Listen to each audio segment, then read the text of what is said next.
Buenas noches, soy Percy Ucho Salvatierra y esta es la edición de los viernes de Libertad Bajo Palabra, como siempre en la señal de la radio Miraflores Televisión.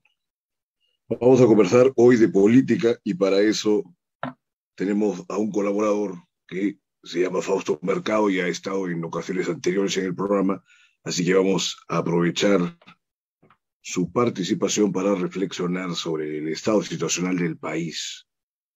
Así que entonces le damos la bienvenida a Fausto. ¿Cómo está, Fausto? Bienvenido. ¿Cómo estás, Percy? ¿Qué tal? Buenas noches. Acá, listo para dar inicio, ¿no? A este conversatorio que vamos a tener sobre la Bueno, coyuntura política, ¿no? avancemos. Ujú. Sí, mira, estamos pasando días, como su nombre lo indica, ¿no? De coyuntura, ¿no? De corto plazo, ¿no? Y el problema es que hemos perdido ese norte, ¿no? Esa estructura de país, ¿no? Justo ahora último estaba revisando cómo Chile, ¿no? No es bueno hacer benchmarking con Chile a cada rato, pero realmente Boric, que es de izquierda, está haciendo reformas, está haciendo trabajo, pero es un trabajo ordenado, o sea, no un trabajo ordenado, en el sentido de que en Chile, ya sea de izquierda, de centro o de derecha, respetan su política de largo plazo, ¿no? Sus políticas estructurales. Recuerda que Chile eh, deja su régimen dictatorial el año 90, ¿no? Y desde el año 90 hasta la fecha que mantienen un régimen democrático. Y eso se ve en todo su ordenamiento, ¿no? Ya sea con Elwin, con Frey, con Lagos, con Bachelet en sus dos gobiernos, con Piñera en sus dos gobiernos, y ahora con Boric. O sea, hay un norte definido. Y eso no se ve en nuestro país. En nuestro país se ve un cruce de intereses, ya sea a nivel de partidos, ya sea a nivel de ejecutivo con legislativo, y lo que tenemos ahora es una desorganización tremenda de gobierno, una cultura populista, de decir una cosa, hacerte ver otra, y un poco lo tenemos en el día a día, ¿no? Entonces, es importante referenciar esto y quería iniciar la conversación de ahora, el conversatorio político, porque el año 2011, Chile cumplió sus 200 años de vida independiente. Nosotros hemos cumplido, perdón, el año 2010. Nosotros hemos cumplido el 2021, nuestro bicentenario. Esos 11 años de diferencia que nos llevan en cuanto a tiempo histórico, ¿no? Se repite en el tema este, el momento que dejan de la dictadura y comienza su régimen democrático, el año 90. O sea, actualmente tienen 32 años de un ordenamiento democrático, ¿no? Y van para adelante. También nosotros estamos con 21 años de democracia y puede ser que para fiestas patrias salga, salga que se llama Castillo Sí. y se convoquen nuevas elecciones porque no da para más, ¿ya? Porque no sabe gobernar y porque la anomia esta política, perdón, económica, de la inflación, la recesión, el desempleo es algo que lo estamos viviendo y palpando en la subida de los alimentos, en la subida del combustible, y hay un desgobierno total. Es lamentable lo que vamos viendo, ¿no? Todos pedimos democracia, todos pedimos que se mantenga el régimen democrático, pero estamos en una situación ahora contra la pared, se puede decir, ¿no? Fausto, pero mira, ahí el asunto de fondo sería, para ser honestos, si francamente la democracia es lo que el Perú necesita, o si es lo que al Perú le conviene y lo que además satisface una suerte de tendencia histórica. O sea, el Perú, y hablaba de las independencias, ¿no? Las independencias no han sido recreadas desde nuestro país en ningún momento, ¿no? O sea, cualquiera puede advertir si revisa la historia de esas épocas que en el Perú había más bien, porque le convenía además una cercanía, ¿no?, con España. La gente no quería independizarse de modo general. El ejército realista estaba compuesto en gran parte por peruanos y sobre todo por indios peruanos, o sea, ni siquiera por mestizos y criollos. Entonces, desde allí viene todo un problema porque, claro, Chile apareció como un apéndice, ¿no?, de todo lo que es el poderío español en Sudamérica y siempre tuvo una visión de expandirse, de ser algo, porque prácticamente eran muy pocos, una capitanía general absolutamente subalterna. Y es más, la corona no tenía ni grandes pretensiones de extraer pues grandes riquezas de Chile, porque el cobre y todo lo demás que luego les ha dado bastante réditos económicos, en esa época no se veía una utilización, una implementación tan positiva como se ha dado después con el desarrollo de las tecnologías. Y otra cosa más, mira, Fausto, para reflexionar, porque tú me dices, claro, la democracia, ¿no? Y Chile viene ordenado, que son hechos absolutamente ciertos, se pueden corroborar, son contrastables, pero ¿quién nos dice, mira tú, si en parte todo ese encaminamiento, aparte que ya tienen una tendencia desde sus orígenes, ¿no?, han tenido hasta padres fundadores, todo lo demás, que nosotros no los tenemos o no los reconocemos, que este orden y este encaminamiento hacia el desarrollo haya sido un correlato, ¿no?, de la dictadura de Pinochet. Claro que ha sido muy negativa y era un genocida, lo que tú quieras, pero ha dejado un orden y ha dejado unas líneas que francamente el resto de los presidentes han continuado efectuando las reformas que han considerado, por supuesto, pertinentes para la coyuntura en la que las han impuesto. Pero mira tú, ¿esto sería posible? Yo pienso que sí, pero vamos a ver, a hacer un contrapunto, Fausto. Adelante. Claro, mira, Percy, muy bien. Mira, a mí, un poco, recuerda que la política es la toma de decisiones, ¿no? Y la economía, en este caso, es la herramienta, ¿no? El instrumento de esa toma de decisiones, de gestión. A mí realmente me preocupa ir y ver que el kilo de huevos está a 8.50 o el kilo de pollo se ha subido ya bordea cerca a los 11, que el precio del combustible, fácil, si seguimos así vamos a llegar a diciembre a 60 soles el galón de 90, Galón, ¿no? claro. Entonces, yo me pregunto, mira, y esto es lo más, bajo esa herramienta, ese instrumento que es la economía. Estamos con inflación hasta arriba, se lavan las manos, no, todo viene de afuera, ¿no? La inflación es importada. Estamos ahorita en un tema de desempleo, no reactivamos la economía. Ahorita pasamos de esa anomia de la recesión, pasamos al estancamiento y podemos llegar al tema de la depresión fácilmente. Y si se junta, entra la anomia de la estanflación, ¿no? La inflación con estancamiento.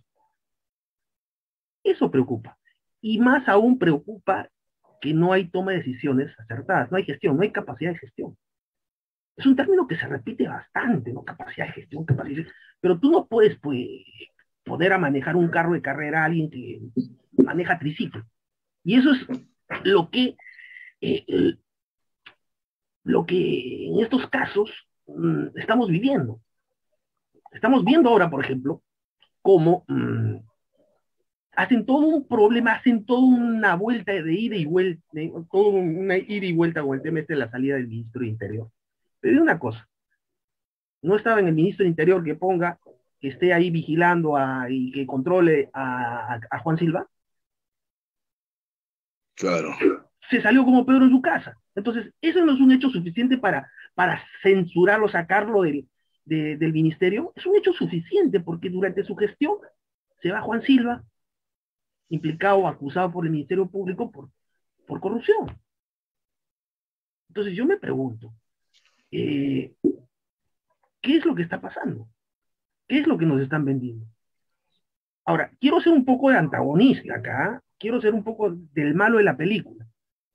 Porque, ojo, este tema de la corrupción no es de ahora, ¿no? O sea, recuerda, ¿no? Vizcarra, recuerda Humala, recuerda Toledo, García, recuerda Fujimori, o sea, pero el tema está en que mencionabas, Pinochet puso un orden.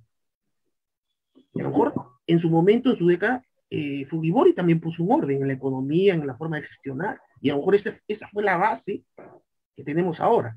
El problema es que siguió Que gobernando Trujillo sigue, ¿no? los siguientes gobiernos y se fue repotenciando, generando una serie de problemas, etcétera, etcétera, etcétera.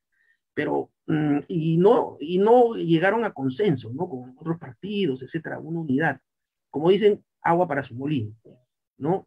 Entonces, hay un hecho, por ejemplo, que me preocupa mucho, ¿no? Y en esta historia política que tenemos.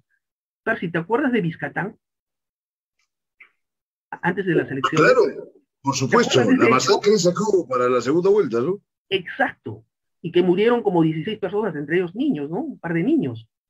Que entraron y atribuyeron todo ello a la gente de Quispe, ¿no? Que están ahí en la zona del Brain. Pero yo me hago la pregunta, justo una semana o semana y media antes de las elecciones.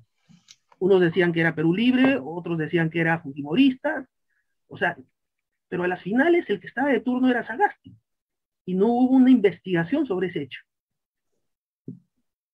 Y definitivamente ese hecho favoreció a una de las fuerzas que estaban compitiendo. Entonces, este tipo de contrastes a los que estamos acostumbrados, donde tienes una economía ilegal, informal y formal, donde tienes a veces lavados de dineros, gente que pone sus subsidiarias de universidades en otros lugares y lavan dineros y situaciones de este tipo, donde tienes fachadas, ¿no? Con dinero que viene del narcotráfico, etcétera. Entonces, me pregunto, ¿no es el gobierno que merecemos?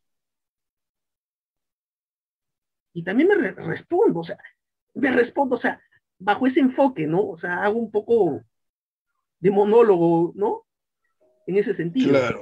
O sea, el gobierno es un reflejo de la sociedad, pues, ¿no? O sea, la sociedad no puede tener una categoría no va a tener un Pericles, una sociedad corrompida, que no tiene identidad, que no tiene referentes, que no tiene tampoco ni pretensiones ni ganas de hacer las cosas bien, ¿no? Sí, hay bastantes especulaciones sobre ello, ¿no? Teorías, hay reflexiones en ese sentido hartas, pero prosigue, Fausto, por favor. Sí, sí. Ahora, como dicen, ya tenemos la problemática no nace ahora, viene de atrás. El tema es qué soluciones se van a dar, porque podríamos plantear un escenario, ¿no? Es decir, Castillo se queda hasta el 2026, tranquilo, y lo dejan gobernar. Pero también podría pasar de que lo saquen a Castillo y ¿quién sería? ¿Boluarte? Que también ahora le están poniendo contra la pared, ¿no? Sí. Por el tema del club y todo ello. ¿Quién sería? Por ahí tengo entendido que el segundo vicepresidente en la plancha es Cerrón. Claro, era Cerrón, pues Cerrón está imposibilitado, puede ejercer cargos, ¿no? Pero por un año creo ya se le vence el plazo. Habría que ver. No, porque este tema bueno, también ya verdaderamente ahí llegaríamos a un punto de un levantamiento civil, ¿no? Porque el índice de aprobación de Castillo cada vez es menor, ¿no? Claro, porque yo entiendo podríamos aventurar que no habría ni un solo ciudadano con 2 dedos de frente que abogue porque Castillo se mantenga en el poder, salvo pues que tenga una terrible veladura, ¿no? Enfermiza, ideológica. Claro, porque, Percy, justo le sacan el tema de la renuncia al partido, o sea, le piden que salga del partido y luego él renuncia en estos momentos, ¿no? En momentos en los que las papas queman, ¿no? Y a raíz de todo esto es que esto me hace recordar esos tableros de ajedrez, ¿no? O sea, juegan las piezas, hacen maquiavélicamente las jugadas y mira lo que tenemos, ¿no? Mira lo que tenemos al momento. Claro. ¿Hacia dónde estamos yendo? Ahora, ojo, Percy. Mira lo que tenemos. Sí, a ver, termina. Ojo, quiero terminar esta idea. Mira el tema. ¿Tú crees que la solución está en que venga un gobierno transitorio y esto se va a solucionar? Cuando tienes congresistas que no saben, no están preparados para el cargo, que llegaron porque, bueno, pues el pueblo les dio el voto, con quinto de secundaria, que no saben articular, que no saben proyectar, que entrampan. Mira el caso nuevamente de Chile. Chile tiene 2 cámaras. 155 en la de diputados, 50 en la de senadores. Y ojo, entraron a la bicameralidad luego de la salida de Pinochet. Antes solo tenían, en el momento que Pinochet maquilló el tema en el último quinquenio de su gobierno, o 4 años, ¿no? Voy a darle ¿qué se llama? Mi enfoque a una sola cámara. Y eso lo hizo Fujimori adrede, ¿no? De tener una sola cámara. Efectivamente, claro, para poder concentrar mejor y manipular el poder, ¿no? Exacto. Pero ¿sabes qué diferencia hay entre Fujimori y Pinochet? Ujú, Aparte que, por supuesto, Pinochet fue un criminal mucho más descarado, ¿no? ujú, Por más que claro. demonizan a Fujimori, no ha sido pues un No, pues, genocida, como sí, bien lo puede ser un militar una vez que tiene el poder, ¿no? Pues ya claro. dejándonos de niñerías Sí. y tal. Entonces, o sea, Pinochet, claro, era un bárbaro, pero era un patriota. Yo a Mm, Fujimori en ningún momento, y bueno, y mira tú, qué desgracia, ¿no? Que viene de un hombre que en ningún momento ha sentido un amor genuino por el país y que en todo momento fue súbdito japonés, el movimiento político fundado por él, a sabienda de la inmensa corrupción, ya ni decir de los crímenes que se dieron cuando estuvo en el poder, ha hegemonizado, ¿no? A la derecha por cuánto tiempo. Ahora último mismo con Keiko, como esa revitalización de la derecha, inclusive con una fuerza de choque, ¿no? Que era la resistencia. Y con todo, inclusive con la convocatoria a marcha, que en un primer momento parecían pues que eran ridículas, pero poco a poco se fue sumando más y más gente, también ardida, insatisfecha por el dominio que había tenido la izquierda sobre las marchas, particularmente sobre las marchas que acabaron destituyendo, ¿no?, a un presidente como fue Merino. Y entonces es oportuno que ahora nos detengamos en esta suerte de absolución que se ha hecho de Merino en los foros del Congreso, y habría que ver si ahí se ha dado un blindaje siempre de la perspectiva que podemos imaginar y que muchas veces se puede comprobar que es torcida y retorcida de parte de los congresistas habituales, o si ha sido un acto de justicia, o si en ese momento que se dieron las marchas no en contra de Merino y los consiguientes homicidios, las muertes que se dieron de aquellos muchachos que muchos denominaron héroes, cosa que puede estar en un permanente conflicto, ¿no?, con la realidad. Se ha dado ahora esta solución que te estoy comentando. ¿Cómo ves este tema, a ver, dentro de esta óptica general que estamos planteando, Fausto? Pero mira, lo está planteando muy bien en el sentido de que es calidad de gente, pues, ¿no? En el Congreso, ¿no? O sea, mira, quiero dar una hilación en cómo desde el Congreso, en vez de estar preocupados en hacer un trabajo que lleve a leyes que estén acordes con nuestra realidad. Por ejemplo, ahorita están viendo este tema del el ingreso libre a las universidades públicas. Cuando Claro, el principal filtro que tienen las universidades públicas, al menos las competitivas, es el examen de ingreso. Porque los chicos que entran a las públicas son chicos capos, pues, que no pagan lo que pagarían en la privada y saben que la educación que van a recibir es buena. Gente que entra a la San Marcos, a la UNI, es gente buena. Hay buen insumo, buen capital humano, ¿no? Y ahora quieren meter, pues, y esto es el primer paso, ¿eh? Porque después todo el mundo, universidad pública, gratuita. Entonces, ¿qué va a pasar, no? O sea, mira, mm, eh, siguiendo la lógica esta con esto quiero terminar en el caso de Chile. Chile sí, está catalogada entre los 4 países con mayores investigaciones científicas de toda Latinoamérica, ¿ya? Tiene parque tecnológico, tiene el tema, por ejemplo, de el per cápita, el doble per cápita que nosotros, ¿no? El Producto Bruto Interno entre su población. Están mucho más ordenados. Creo que la única forma nosotros de compararnos con Chile es cuando les jugamos todo y les ganamos. Pero yo me pregunto, o sea, ¿por qué ellos nos vienen sacando eh, pasos aventajados cuando nosotros tenemos todo el condicionamiento como para generar estructuras, ¿no? Lo que hablamos al inicio, visión, estructura de país, ¿no? Y, y lo acabas de mencionar, Percy, es en la gente. O sea, la gente tiene que estar preparada para ejercer cargo público o gestionar. Porque si no, lo que estamos haciendo, estamos vendiendo cebo de culebra. Y eso es lo que está dándose. Yo te pregunto una cosa, Fausto, antes de que termines con esa parte. Sí, El lema de Chile es por la razón o por la fuerza. exacto. ¿Cuál es el lema de nuestro país? ¿Cuál es el lema del Perú? A alguien le interesa rebuscar y poner esa suerte de emblema, ¿no? Casi nobiliario, para que toda la gente se sienta con un respaldo, no institucional, sino verdaderamente nacional. O sea, el Claro, peruano va y voltea a ver qué tiene a su espalda y probablemente tiene un cuchillo, que es que lo está exacto, sosteniendo otro peruano. exacto. Entonces, es una cosa media psicótica que pasa con el ciudadano promedio. Pero yo te digo, ¿cuál es el lema del Perú? Mira Chile, ¿por la razón La o razón. por la fuerza? ¿Por las buenas o las malas? Pero lo que quiero se va a hacer. Claro, El pero Perú, recuerda, diplomacia, claro, claro. quiere convenios, quiere acuerdos debajo de la mesa, lo más probable. A la primera Es una corren, ¿no? desgracia Salen corriendo histórica. el problema, salen corriendo a la primera del problema, ¿no? Pero recuerda un poco en esa historia, nosotros teníamos un Amazúa, Amayubia, Amaqueya, y en función de esos códigos nosotros se manejaba, digamos, toda una gobernanza, un ordenamiento, ¿no?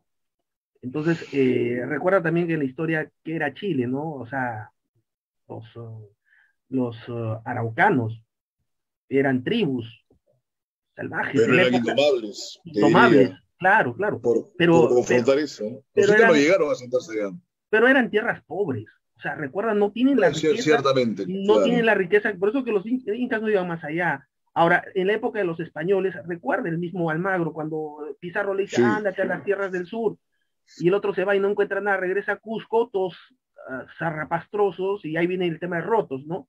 Los rotos, porque llegan todos, todos, Destrozados ahí, claro. y se turnaban las capas y los sin capas y todo ello, pero bueno, Oh, esa es una gran tradición de ¿no? Palma, ¿no? Los caballeros de la ¿No? capa, claro.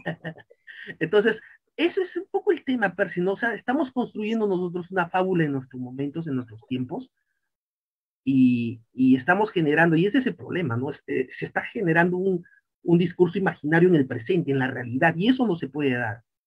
Las cosas acá tienen que ser bajo un tema de ordenamiento, de gestión, de enfoques, de planes, de programas, de seguimiento y todo ello. Y lo que estamos haciendo es un circo, ¿no? Y eso es lo que más preocupa. Y, y lo peor es que seguimos en ese remolino. ¿Te das cuenta? O sea, todos los días una noticia nueva, esto, que si se va, que no se va, que regrese. O sea, todo el quehacer político, económico, ahorita nos están vendiendo también, no, se viene una cuarta ola, ¿no? Recuerda el día Llegó del la partido. viruela del mono, la viruela del mono no causó todos los efectos que habrán requerido. Exacto, Aparece lo de la ola, y ahí ajá, hay unos extremos de manipulación evidente, ¿no? exacto. Recuerda el día del partido de fútbol con Australia. Dar feriado. Oye, un momentito. Necesitamos trabajar, necesitamos mover la economía. O unos días antes, unos meses antes, agarrar y mandar a estado de sitio, emergencia. Nadie trabajaba unas horas con anticipación. Pasó el comunicado, ¿no? En un estado de emergencia, ¿no?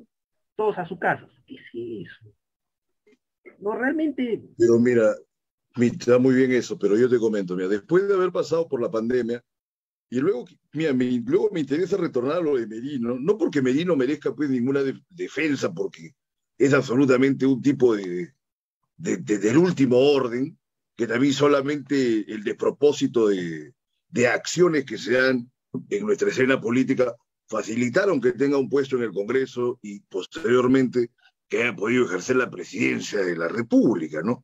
Pero, pero el hecho es, y tú estabas hablando de tergiversaciones y manipulaciones de datos en la prensa, en la red, ¿qué mayor manipulación que la que se dio cuando aquella vacancia de Vizcarra?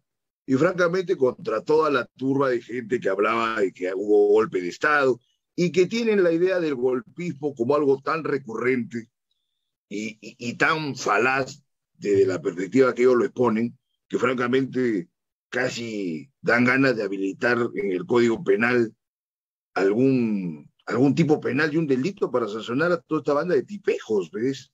Es horrendo el modo hasta que han llegado a torcer verdaderamente lo que sucedía en la realidad.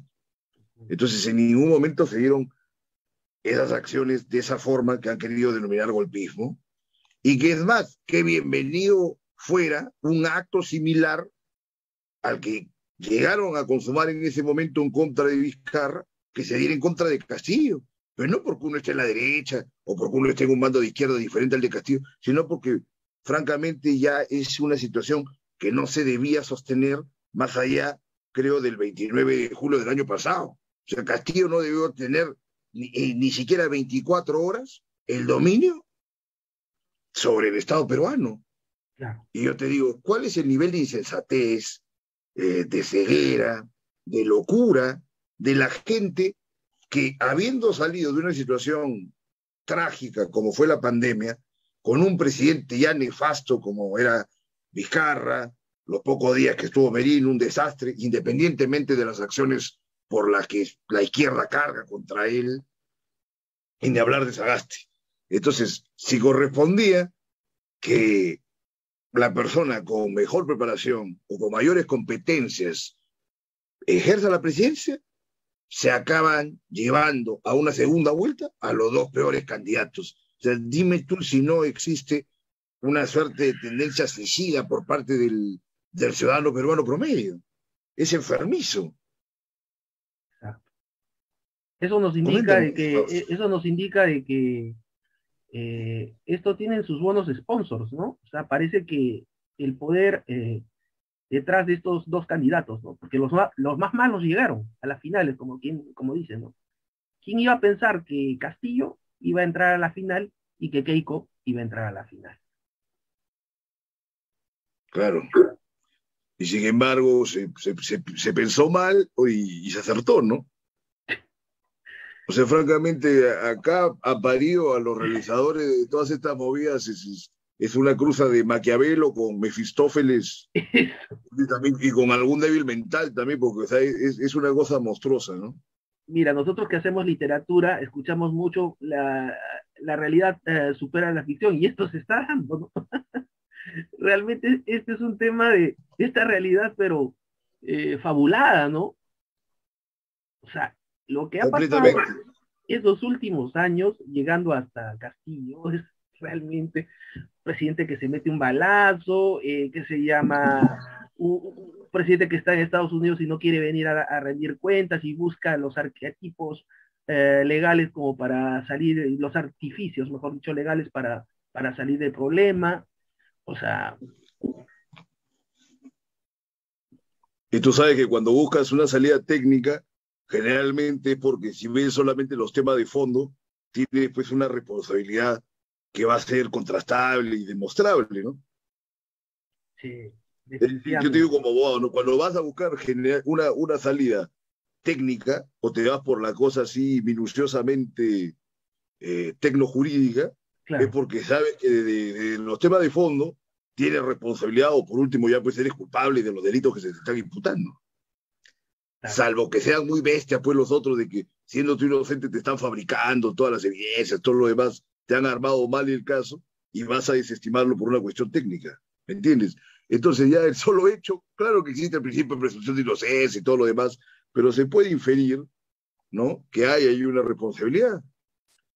Y que acá lo que sucede es que siempre se ha estado procurando la impunidad para todos estos individuos, ¿no? O sea, porque francamente cuando Alan García también se desaparece luego en los años 90, en parte porque lo perseguían, ciertamente ya era su opositor Fujimori, pero también ese hombre se hizo, digamos, se sometió a los plazos de la prescripción de todos los delitos que le imputaban, ¿no?, para poder estarse en el país. O sea, en ningún momento afrontó a la justicia. Claro, se puede decir qué justicia podía dar Fujimori, qué credenciales de justicia podía dar para que se le haga un juicio correcto, pero de todas maneras queda esa posibilidad, ¿no? Y se le dejó pasar, y se le dejó pasar, y se le dejó postular, y se le dejó llegar a un segundo mandato presidencial, y luego tentó uno tercero.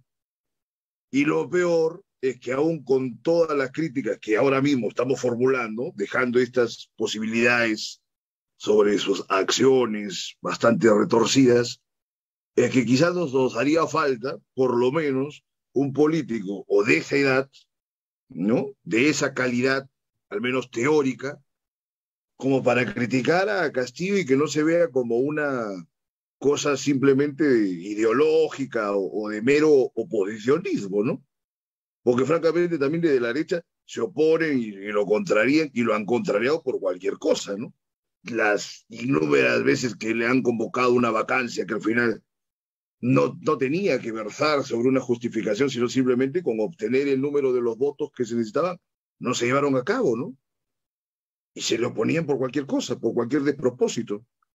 Aun cuando yo mismo te digo que ni siquiera debería haber tenido 24 horas el dominio del Estado peruano, pero aún así se le ha buscado también cualquier motivo para salirlo y sin ninguna forma concreta ni contundente.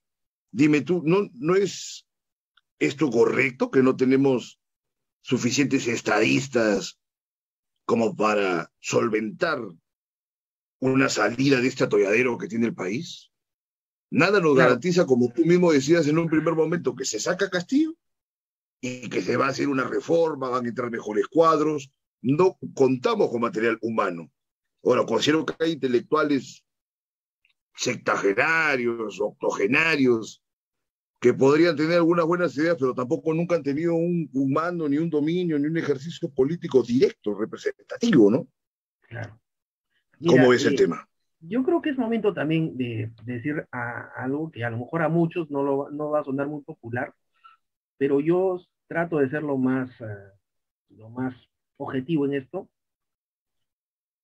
Creo que Alan García como político ha sido el mejor político que hemos tenido de presidente. Ahora, que tuvo el peor gobierno en el primer gobierno que tuvo, y esperemos que Castillo no nos lleve a eso, porque no estamos para eso, pero también volvió, y al volver tuvo el mejor gobierno que hemos tenido, al menos en materia económica, de tanto tiempo, ¿no? O sea, recordemos que no ha habido gobierno que ha llegado a un 9.84% de crecimiento de Producto Bruto Interno. No ha habido gobierno que ha manejado y ha generado infraestructura, obra pública y todas las cosas que nos ha dejado él. Claro, dirán, no, pero indultó a los narcotraficantes. ¿Qué se llama? El baguazo.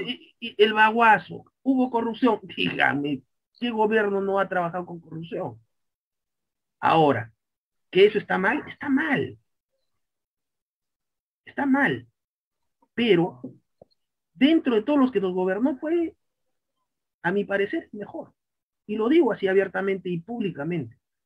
Porque hay que decir Creo las que no cosas habría como, quien se oponga a eso, ¿no? Fausto. Yo mismo lo puedo reconocer, pero al mismo tiempo habría que reconocer el daño que se realizó, creo yo, digamos, tratando a la ciudadanía como si fuera un individuo. O sea, es una especie de daño psicológico sobre la masa, que se le haya dado una oportunidad a García.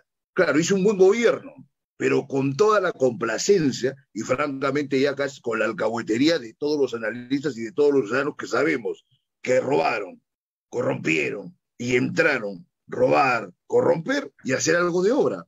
Claro, Claro, ahí el tema estaría hasta qué punto la corrupción es tolerable. Claro, porque solamente un santo o un ingenuo puede decir, tenemos que acabar con la corrupción en la sociedad, vamos a acabar con la corrupción en el poder. Ya, eso no se puede, pues, Frank, es una fantasía. Es una fantasía que probablemente desencadenaría en qué horrores, por otro lado. Pero existió esa sensación. O sea, es como que te robó y te estafó una vez, y te estafó la segunda vez, pero bueno, reconstruyó una serie de cosas. En el fondo estábamos presenciando una de las grandes estafas que se ha dado en nuestra historia, sin negar que ha sido un gran gobierno y el mejor gobierno del siglo XX, por un lado, en términos de gestión, en términos de los beneficios económicos, aunque ya digamos que sus más cruentos opositores dirían que la situación internacional facilitó que el Perú llegase, cosa que francamente también sería ser mezquinos, porque algo de eso le favoreció el tema de los minerales, el aumento de sus propios valores, pero claro. hubo una buena conducción hubo una buena gestión y sobre todo hubo como una representatividad aparente que indudablemente ponía a García por encima de todo el resto de presidentes que hemos tenido en el siglo XX, que francamente pues son una caterva de impresentables. García era un admirador de Chocano, ponte. Claro. Sabía de sociología, leía a los autores franceses de los años 70 que estaban de moda, los conocía bien. ¿No? Hugo Negre era su amigo, que es uno de los grandes intelectuales del país, y él da fe pues, de la inteligencia de García. Y de todas maneras, algo que se notaba su distinción respecto de los otros políticos de su generación y de las generaciones siguientes ni hablar. Sin embargo, se daba este golpe, creo yo, en el imaginario colectivo. Y es un golpe que viene repitiendo pues, una serie de golpes que se han dado desde que se empezó la República. ¿Cómo claro. lo es? Sí, claro, claro. Mira, y yo quiero ponerme un poco en la cabeza ahora de Castillo, en el sentido de que para Castillo seguramente y sus ministros, lo que están haciendo está mejor que lo que hizo García en su segundo gobierno. O sea, yo me refiero en la materia de gestión, ¿no? Ellos en su cabeza deben estar viviendo otra realidad, ¿no? Porque claro, yo me pregunto, o sea, acá el tema es dar solución. Ya pasó las páginas, ya estamos en este momento. Sí.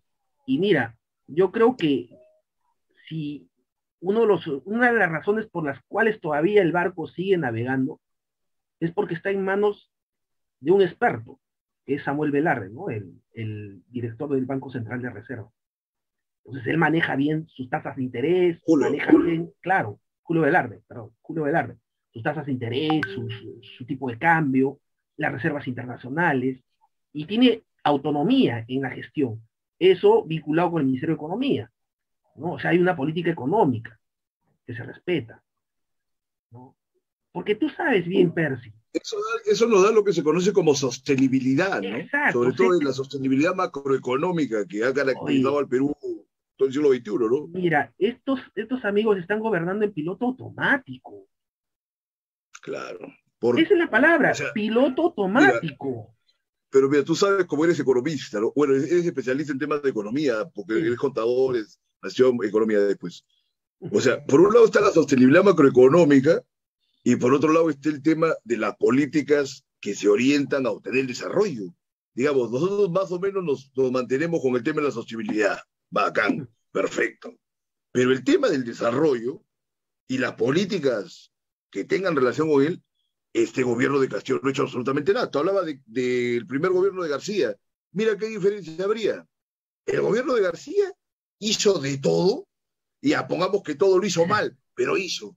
Y estaban ideologizados. Pecó por exceso de entusiasmo y por exceso de ideología. O sea, al final García ha sido el más izquierdista, claro que esto les a los izquierdistas, pero fue el hombre más izquierdista desde el tiempo del mismo Velasco, que tampoco fue izquierdista, pero tuvo una política de izquierda. Esta situación de la banca, que en los años 30, ¿no? Los dólares al Fondo Monetario Internacional. No pagó la deuda. Imperialista, claro, sí. Se puso en un plan de rebelde. Exacto. Y un rebelde de izquierda. Y perdió todo. Y ciertamente también hubo un escenario regional, mundial, de grandes inflaciones y grandes depreciaciones. Entonces, pero obró además para agravar la situación del país. Toda la responsabilidad la tenía él y el Partido Aprista. Pero el caso de Castillo es al revés.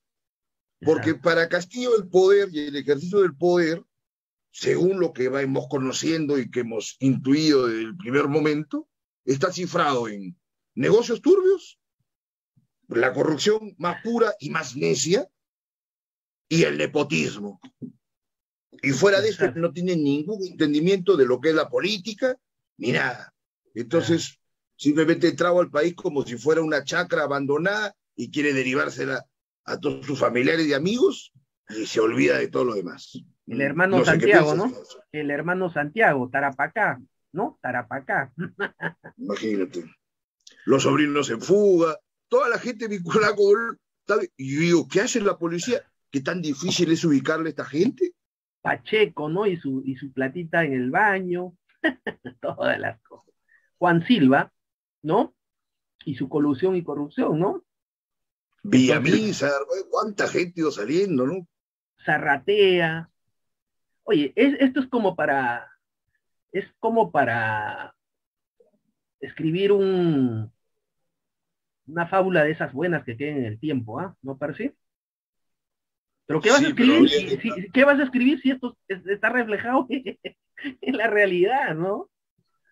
que yo creo que Realmente, falta un escritor que tenga la suficiente amargura, ¿no? Y también la consiguiente ironía para no acabar pues con una cirrosis tremenda, ¿no? Después de escribirse un libro sobre estos temas, sí, porque bueno, te efectivamente, amargaría tanto. exacto. Habría que trabajarlo con ironía para no enfermarse uno de la cólera que forzosamente debe producir, constatar, corroborar, describir y narrar todas las desgracias pues, que se han ido sucediendo gracias a esta banda de tipejos, ¿no? No, y con nuestro poder judicial te terminan metiendo adentro, ¿ah? Si tú escribes algo, te terminan metiendo adentro. O sea, es mucho más Bueno, fácil. tú sabes que Es, hay es, es formas pues, de evitar eso, ¿no? claro, Si no, es mucho más fácil que se llama que te metan adentro por un celular que te metan por $1 millón, ¿no? A eso estamos nosotros acostumbrados. y entre que te metan por un celular y escribir una obra que denuncia a toda esta gente, te podrían hacer objeto ¿qué? De una denuncia por difamación. Pero si Exacto. se van presos, que es, creo que sería lo más idóneo en algún momento, ya no habría nada. Claro que igual puedes inventarte que es otro país y cambiar los nombres, pues que es lo Claro. más básico, ¿no? Ahí hay formas pues, de trabajar eso, pero Tipo una distopía, tipo El hombre del castillo, ¿te acuerdas? claro, claro, Sí, porque no hay otra alternativa. La siguiente, mira que yo te quisiera plantear en este orden de cosas, de ser críticos con la realidad, es que esa teoría del voto vigilante resultó ser completamente una farsa. No estamos en condiciones de vigilar absolutamente nada. Yo mismo hace 10 años decía, ¿no? Bueno, vamos a ver la crítica vigilante, claro, y escribía mis artículos, ensayos, claro. después he publicado mis libros sobre todos estos temas Ujú. políticos, el programa, sosteniéndolo a tiempo, pero francamente, ¿cuál es el impacto sobre la gente? Si se Claro. prefiere y se sigue viendo cualquier cosa menos los temas de fondo, ¿no? Ujú. O sea, no hay quien tampoco que diga un voto vigilante, quien esté en la capacidad verdaderamente de vigilar y que sus críticas sean efectivas, sobre todo el establishment político. No hay, creo yo, ni en los medios tradicionales, ni en los medios alternativos, y por último ya en los medios puramente intelectuales, la Ujú. categoría de un grupo de gente que se puedan reconocer con la autoridad y que además tengan un grado de representatividad sobre la población para que esa teoría del voto vigilante sea verdaderamente efectiva. Entonces creo que esa idea del voto vigilante, pese a los esfuerzos de diferentes actores, desde sus propias perspectivas ideológicas y de los medios que puedan manejar, ha resultado ser completamente insuficiente, ¿no? Sí. Mira, ahorita se nos vienen pues, ¿no? Las regionales, las locales, y los intereses están en juego, pues, ¿no? Pero yo creo que a estas alturas del partido lo que han debido hacer es ya generar un voto facultativo, ¿no? Voluntario, ¿no? El que quiera votar, vota. Porque el gran problema es teniendo los altos colchones de gente, lamentablemente, que no tiene un nivel educativo adecuado, sus votos son direccionados, o muchas veces también ahí se presentan a fraudes, ¿no? Hay muchos aspectos que tienen que cambiar, ¿no? Desde también la forma de medir quiénes ingresan al Congreso, ¿no? O sea, bajo un tema de capacidades, ¿no? O sea, yo sé que todos tenemos el derecho de representar al país, pero tiene que haber gente con cierto nivel, pues, ¿no? Si no, esto va a seguir siendo un circo, ¿no? Pero es que eso es lo que nos ha llevado a la democracia tan mal entendida, una democracia por la que yo creo que nunca Claro, hemos luchado por la democracia, que hay mucha gente que se jacta de haber peleado contra Fujimori, y claro, yo también he estado ahí, pero, o sea, han sido fantasías y no, nunca hubo una plataforma real, concreta, que además que posibilite y origine a a una élite, ¿no? O a una generación de dirigentes y de intelectuales, de gente que la tenga clara respecto de lo que ha sido el país, de lo que es y de lo que debería ser. Entonces, no se han dado, mira tú, las condiciones que hubo, por ejemplo, esa generación del centenario, la generación del bicentenario, no tiene pues ningún individuo que tenga un nombre o una propuesta importante. Es más, no Sí, tuvo ni cuadros la generación del bicentenario. La generación del centenario, estamos hablando de Ayala Torre, de Mariátegui, de Basadre, toda esta gente, ¿no? A lo que creo que por otro lado se claro, les respetó mucho con las generaciones de intelectuales que siguieron, ¿no? claro, Hubo algunos intelectuales de los años 50, 60, creo que el mismo Neira que ya he mencionado esta noche, que dijo, inclusive en este programa, en su oportunidad, de que habían sido muy respetuosos con la generación anterior, ¿no? Con la generación de sus mentores. Y eso también ha ocasionado pues, una serie de desastres, porque la generación que vino luego fue la generación que se prendió absolutamente de la Revolución Cubana, y ahí empieza pues toda la serie de letanías y entuertos sobre ese equívoco, ¿no? No sé si tú te has percatado, yo el otro día lo conversaba con Miguel Torres, que es un escritor trujillano, y decíamos, oye, pero una vez que entra Castro, prácticamente la ruina las dimensiones colosales que tenía la música y el arte en general en Cuba. Por eso que se truncan, ¿no?, las grandes orquestas que hubo, porque con qué gracia vas a componer música para divertirte, como que tradicionalmente es la música del Caribe, cuando tienes pues un sistema dictatorial opresivo, ¿no? ujú, Precisamente luego el escenario que empieza a dominar la música latina, caribeña, sigue en Nueva York, con una gran cantidad de exiliados que hubo, bueno, y también la gente que llegaba del Caribe y de Centroamérica, ¿no? Con Fani y todo lo demás. Bueno, ese es un tema para desarrollar, creo yo, en un programa de modo exclusivo. Mira, sí. Fausto, por favor, danos una reflexión final breve para terminar por hoy, que tenemos que culminar ya en unos pocos minutos. Y ya tú sabes que a partir de ahora, bueno, eres un colaborador de la casa, así que vas a estar con más frecuencia y vamos a seguir profundizando en estos temas que no se tratan más que de formas muy superfluas en la mayoría de medios, ¿no? Entonces, adelante, Fausto, por favor, vamos a concluir por hoy. Claro, listo, listo, Percy. Mira, sí, yo creo que acá quiero terminar con esta palabrita, ¿no? Experiencia, ¿no? Y realmente nuestros líderes políticos y la gente que está metida en política tiene que tener experiencia para estar en estas lides. Mira, estaba recordando a Bukele, presidente de El Salvador. Él para llegar a ser presidente estuvo como alcalde de El Salvador, de la ciudad y de un distrito también. O sea, tuvo dos periodos en la gestión. Y después pasó a ser presidente. Claro, ganó por un tema de hacer un buen uso tecnológico, su campaña política y todo ello.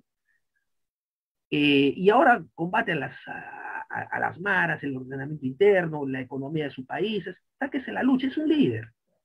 Bukele, Claro. ¿no? Por ahí tiene un discurso muy, muy interesante de las Naciones Unidas, ¿no? En el que habla de la cuarta revolución industrial de tiempos de atrás todavía, ¿no? Y cuenta su experiencia, cómo llega a la presidencia. Uno lo encuentra en YouTube, Bukele. Pero voy al hecho de que necesitamos políticos, pero con experiencia. ¿Y cuál es la forma de llegar a la política y ser líder político? Dos, el Congreso o bien la alcaldía o la presidencia regional, pero que se constate con tus hechos, con tus acciones, tu gestión. Porque si no lo haces bien, entonces, ¿cómo vas a aspirar a ser presidente de la República? En el caso, por ejemplo, de Castillo. Castillo llega de la noche a la mañana, como bien sabemos, ¿con qué experiencia? Mira el caso de García. Absolutamente ninguna. García fue diputado 2 veces, no me equivoco, una vez, 2 veces, ¿no? Diputado. No, fue diputado y constituyente, creo. Y senador, creo, ¿no? Las dos. No, porque fue del 80 al 85, era diputado. Bueno, en fin, Ya, tuvo correcto. experiencia. Pero Además, tuvo había experiencia. presidido el partido. Había Pero presidido su claro, partido. tuvo experiencia, ¿no?